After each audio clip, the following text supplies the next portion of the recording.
And they're racing in the first of the Cup Carnival. Came away in a good line too. From the inside, Prince Aragon began nicely with Fear Nor. Bowl Bowler is away well and tracking up wider out as Roulette King. Quiet Secret tucks in behind them from Cold Amber, and Gershwin will lob out the back at the rear. When they settle down into stride now, there's not a lot of pace on, and Fear Nor goes to the front to lead by a length and a half. Roulette King inclined to pull, running second. Prince Aragon is third on the inside of Bowl Bowler. 2 lengths further back then on the inside is Quiet Secret. Outside of it is Cold Amber, and the top weight caught 3 horses wide now. Gershwin at the rear, a half a length back. Into the Dellinger Road side they race now with about 1,400 metres left to go, and Fear Nor is striding along in front.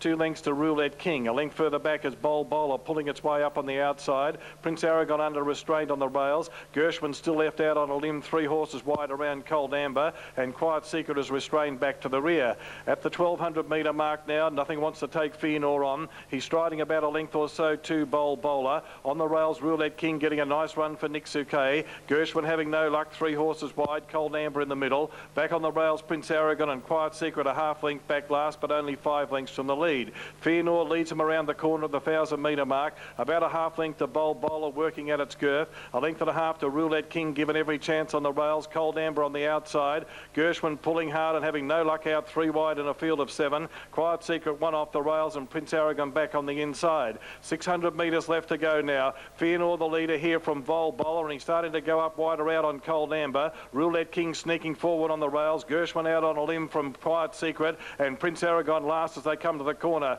Fear Nor's travel well in the lead, straightened up a length or so in front of Bowl Bowler, who's under pressure immediately. Roulette King's got a beautiful run out on the rails now as Fear Nor leaves the fence, and then came Cold Amber, but Fear Nor kicked away at the 200 metre mark. Got about a length and a half in front of Roulette King. Cold Amber is trying hard at the 100 metre mark though. Fear Nor still a length or so in front. Roulette King won't pick him up, I don't think. Fear Nor in front near the line and will lead all the way. Fear Nor first, Roulette King second. Photo for third between Bowl Bowler and Cold Amber. Just behind them, Prince Aragon, Quiet Secret and Gershwin.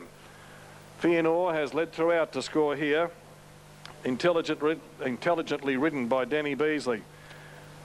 He, when there was no pace on, let him bowl along, and he was left with as much in the tank as the others near the line, and he's been able to hold them off and score. Number 4 will get the prize here, Fear Nor in the first, and the time 2:4.5. 2:4.5 the time in the first race. Roulette King will be second, ridden by Nick Souquet, and the judge will need a photo for third. Waiting on the numbers to be posted, but you'll find it's 4 Fear Nor first, 5 Roulette King second, and little to choose between Bowl Bowler and Cold Amber for third. 4 goes into the frame. It's 4, 5 and a photo after race number 1, and very little between those two, Cold Amber and Bowl Bowler for third. Bowl Bowler. Maintains it, that it was him who won. We all thought that Dad was the winner because he was really confident when he went past the post, and we could tell that he thought he'd got the ride. Some of the best juveniles in the country have taken out the Black Opal. Royal Britannia in 74. The infamous long-haired Kevin Langby rode Silver Shadow to victory in 75. Another close finish in 79 with Stargaze and Zephyr Zip going to the line as one. Nassau in 1980. There are those who say that Spirit of Kingston was the best ever winner of the Black Opal. Coming from the tail of the field, he showed blistering acceleration. And here's Spirit of Kingston getting through and running into it well, and further back to My Gauntlet with about 100 to go. Spirit of Kingston took the lead away. Movie Makers battling on, followed then by My Gauntlet. It's Spirit of Kingston in front, flying home. My Gauntlet, they hit the line. Spirit of Kingston beat My Gauntlet. Sormani's 1991 victory brought the legendary George Moore to Canberra as one of the part owners. The 1992 Black Opal was an emotional one for trainer Frank Cleary and American owner Ken Jones. Canberra had produced their very own champion in Clan O'Sullivan. I always said to Frank, make your ambition to be the first local to win a Black Opal. So each year we'd always try and have some runners in the Black Opal. I really don't know how many, but eventually Clan did it for us. That was the most exciting race day I have ever experienced. Very nerve-wracking because the Clan was the favourite in the race, and there was a lot of expectation from the locals here because it was their first real chance of a local winning the Black Opal, so the pressure was on. The race itself, when the horse jumped in front, I just thought then, oh, I just hope he can stay there, and that's exactly what he did. He came away and it was just a wonderful feeling. The chestnut 2-year-old in his first season had won the Ballina Bracelet, the Magic Millions, the Black Opal Preview and the Black Opal. Lester Piggott, one of the all-time greats, added a Black Opal to his tally in 1995 when Zadok ran his rivals ragged. In 1996, Paint scooped up the cash and headed off to try and win the Golden Slipper. Over the 25 years that the Black Opal has been running, some all-time greats still have a special place for the Black Opal. It's become a pretty decent race, you know. It was a start, it was just something for Canberra, but over the years it's developed. TJ came, everybody came here. I'd be pleased to get a horse I could bring here and run, I'll tell you. I wish as an owner, I wish I could get here and win it. Even have a runner would do me. It's always a great race, and unfortunately for the weather today, it's probably dampened the crowd a bit, but the enthusiasm's still here. It's really one of the feature 2-year-old races in the calendar, definitely. The Black Opal took a leap forward when it was accorded Group 3 status in 1981, and it was subsequently elevated to Group 2 status in 1987. No horse has yet completed the Black Opal Golden Slipper double. However, 5 Black Opal winners have finished second in the Slipper. Is there a hoodoo surrounding the Black Opal Golden Slipper double? I'm not sure. It's a funny history type thing, and there's no rule to it. I don't think there's really a hoodoo. I think possibly the right horses haven't really come down to Canberra to take on the Black Opal. I say the winner must be getting very close. As they move onto the track for the running of the Black Opal, will we see a Golden Slipper winner in our midst, or will the mysteries of the Black Opal survive for another year? But as they race down towards the 200, Fraud has raced away. Fraud's a big leader. Running on fairly well was My Halo Broke, and Hula Maze is battling away, but it's all Fraud. Fraud races well clear, and there's no danger to Fraud. It's Fraud all the way. Fraud is first, Wind is second, close for third, maybe Vocalist, just ahead of Hula Maze. Well, there you go, folks. That was a nice story there about the Black Opal. Now, racing. Fraction Slow, Shadow Dancing and Bonfee beat them out at the start. Broken Hearts began well, and so did Fidelis Veronica, showing good speed early in the races. Food on the Go whipping around the outside from Bundles. In that group was Watermill Road. Red Arc is very wide on the track with Prince Gurr. Broken Hearts getting back behind them now, followed by Shadow Dancing, and last of all is Wipeout. Food on the Go zoomed away up the side, opened up a lead of 3 or 4 lengths over Fidelis Veronica. Bonfee is running third from Watermill Road, and Prince Gurr is out 3 horses wide. A length and a half further back, then 2 Bundles on the inside. Red Arc is trapped deeper on the track as they come up the side. There's another one deeper again there. Back behind them now is Shadow Dancing taken to the outside. Broken Hearts was the one obscured from view, and last is Wipeout. Up to the corner they run now, 400 to go, and Food on the Go, the leader, about a length or so to Fidelis Veronica, who's running very erratically. Bonfee is running third, and they're clear from Watermill Road, and Broken Hearts is starting to come home well down the outside now. 200 to go now, and Bonfee has gone up on the outside to hit the front, but Broken Hearts claimed it quickly now. Broken Hearts goes up on the outside and takes the lead now in the closing stages, and at its 22nd start it's going to get up and win. Broken Hearts is first, Bonfee second.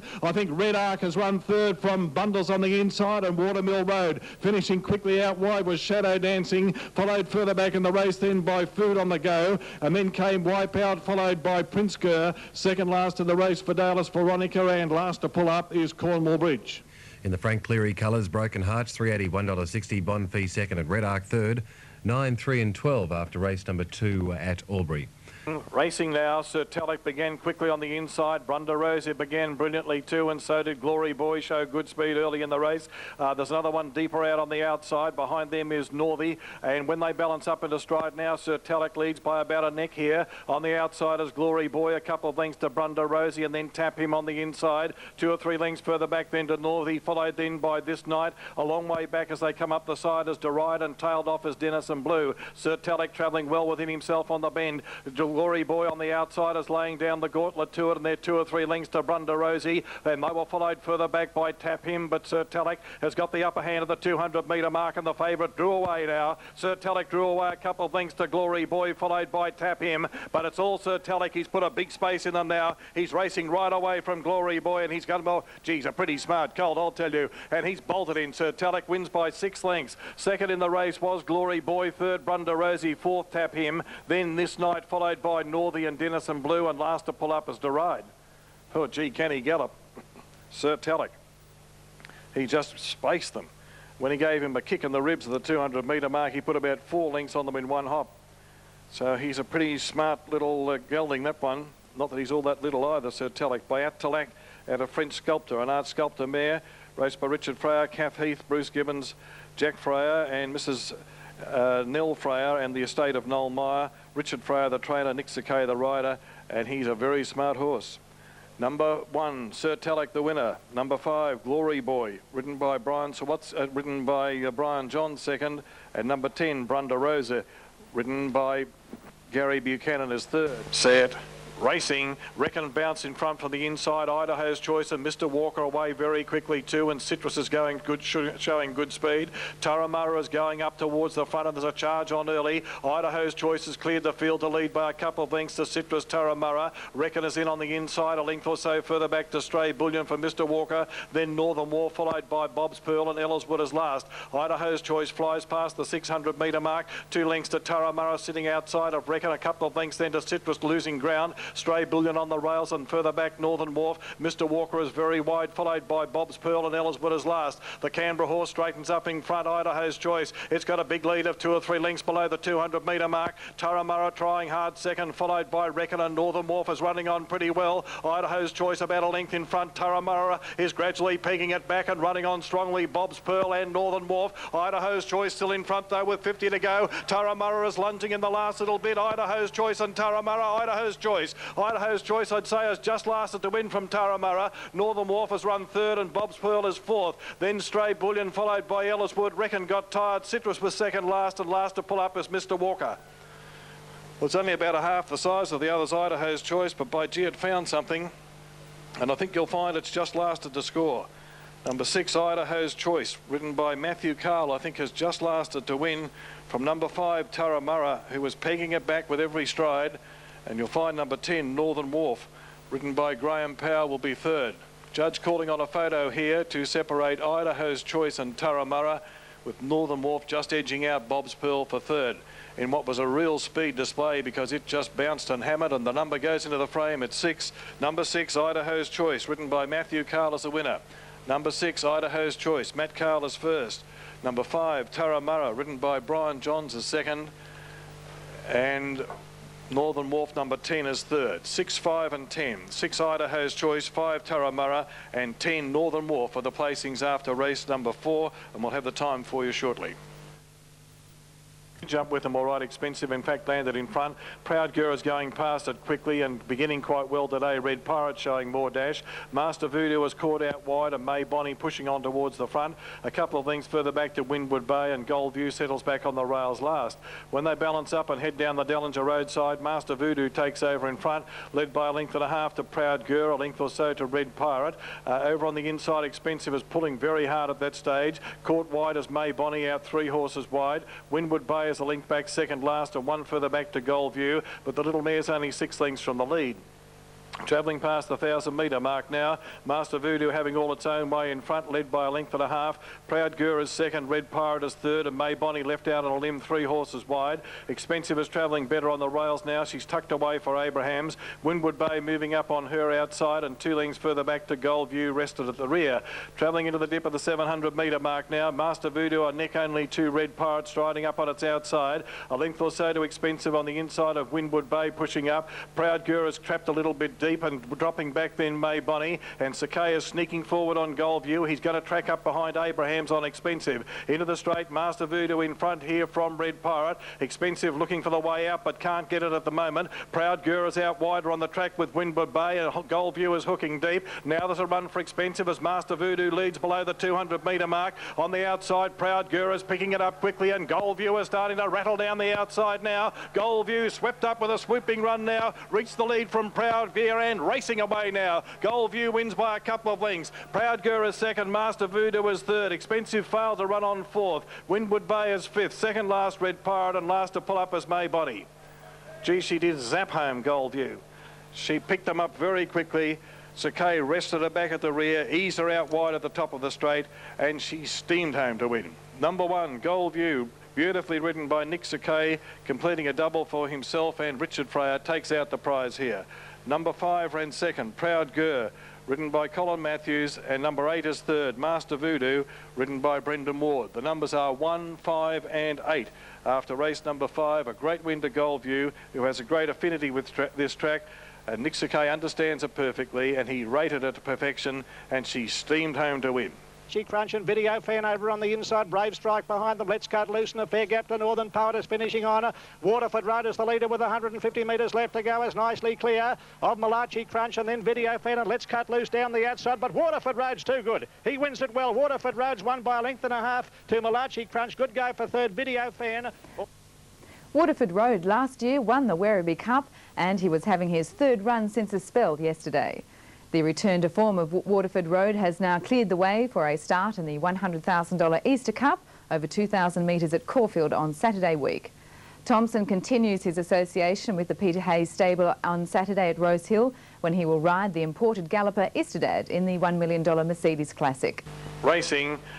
City Magic threw its head in the air after the start, and Time to Bed wasn't well away. It was a good way back early in the race. Telemon began best with Heebie Jeebies, and Kingston Comet and L.A. Chevelle both away well. Kadar's just behind them with My Aura Chief, Time to Bed, City Magic and Express Rocket. Doubling going hard round that first bend now has gone up to take the lead with Heebie Jeebies. Telemon will settle third, L.A. Chevelle is fourth and Kingston Comet fifth. Kadar's caught out wide, a length or so to Time to Bed, tucked in on the rails. Outside of it is My Aura Chief, and they will follow by City Magic and Express Rocket as last of all. A compact field of the 600, doubling on the inside just in front of Heebie Jeebies. He can't get on the track on Telemann. It's 3 wide and Kadar's going up 4 wide. L.A. Chevelle getting a nice run now and getting a beautiful run. One off the fence. Kingston Comet under the whip back behind them, and Time to Bed is threading its way through. Doubling slipped away up the top of the straight. L.A. Chevelle coming after it pretty quickly now. Telemon doing a good job to hang on. Kadar's out wider and Time to Bed is getting through, and My Aura Chief is right down the outside. L.A. Chevelle went through to take the lead, 100 metres to go from Time to Bed. Doubling, My Aura Chief is running on well down the outside. L.A. Chevelle in front, Time to Bed is picking it up close to home, and I think it might have got up. I think Time to Bed on the outside might have just got up from L.A. Chevelle. My Aura Chief is third, Doubling is fourth, Kadar's is fifth, then Express Rocket, Telemon, Kingston Comet, City Magic, and the last in is Heebie Jeebies. Had a bet. Okay, Albury, it's a photo there. And it's close between 3 and 4, 4 and 3, but I think L.A. Chevelle will hang on. Second placing to race outside the leader is Minimum. They're set to go. There they go. Aussie Cozzy jumped brilliantly on the inside. PLF is away very quickly too. Amber Rain is showing good speed in the early part, and so is Bridal Path with Bronze Minstrel. Luskin's Promise is just behind them when they settle down. To Can out wide, back on the rails is Strath Park, then Charka Bay. The Rand is second last, and My Echo is last. Aussie Cozzy's in front. When they settle down at the 600 metre mark, she's a half a length to Bridal Path. PLF is out 3 horses wide. Amber Rain back on the rails to Can out deep. Bronze Minstrel between horses. Strath Park on the rail from Luskin's Promise, and then came the Rand. Further back, Charka Bay and My Echo as they enter the straight. Aussie Cozzy leads for home. About a length on Bridal Path, who's been giving chase all the way. They're clear then from PLF. Amber Rain on the rails, and then to Can. And the Rand is starting to come home well out wide. Aussie Cozzy broke away. She got 2 lengths in front. Look at her go. She's 2 lengths clear. Luskin's Promise running on courageously with the Rand out wide. Aussie Cozzy in front. Luskin's Promise and the Rand are diving at her. Oh, I don't know. It's very close between the Rand and Aussie Cozzy. Nothing between them. The Rand and Aussie Cozzy. Luskin's Promise in the middle is third. Bridal Path fourth. Amber Rain fifth. Then Charka Bay, Bronze Minstrel, Strath Park to Can, My Echo, and PLF is last. They're wide apart, these two. Yeah, come on, Sip. Okay, that was a good go to the line there. Aussie Cozzy, and by golly, it's a close one to the line. We'll check that out in just a moment there. Has he got home? We'll tell you in just a moment there at Albury. Right, Wyong race 8. There's the market there, and it's 6.20 for go to the post. Vibrant. 8 metres off Kawatha's Reward, followed by Amapolo. Next, Lombo, Geronimo Arkbridge, and about 15 metres back to Cano Bill, who's drifted back to second last from the pole, and last of all is... Racing in the last.